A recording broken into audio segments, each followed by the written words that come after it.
আজকের এই ট্রান্সফরমেশন পেশেন্টের শুধু লুক চেঞ্জ করেনি, তার যে হারানো কনফিডেন্স ছিল সেটাও ফিরিয়ে দিয়েছে। পেশেন্টে আমাদের কাছে গ্রেড 3 বলনেস নিয়ে চলে এসেছিল। পরবর্তীতে আমরা তার জন্য একটা সার্জারি প্ল্যান করা হয় এবং সার্জারির সময় আমরা খুবই চেষ্টা করেছি তাকে একটা ন্যাচারাল হেয়ার লাইন ডিজাইন করে দেওয়ার জন্য, যেন তার এজটা একদম অ্যাপ্রোপ্রিয়েট থাকে। পরবর্তীতে আমরা সার্জারির সময় ২৫০০ গ্রাফট ট্রান্সপ্লান্ট করেছি তার ডোনার এরিয়া থেকে এবং চেষ্টা করেছি গ্রাফটগুলোকে খুবই প্রিসাইজভাবে এবং খুবই আর্টিস্টিক ওয়েতে বসানোর জন্য, যেন ন্যাচারাল লুকটা মেইনটেইন থাকে।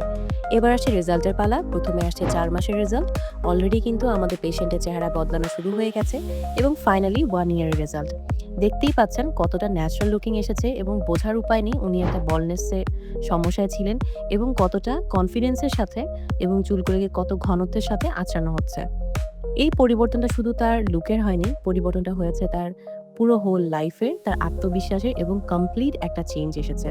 পেশেন্ট খুবই কনফিডেন্টের সাথে তার চুল ধরছে এবং এটাই হলো নিউরোস হেয়ার ক্লিনিকের বৈশিষ্ট্য। Thank you.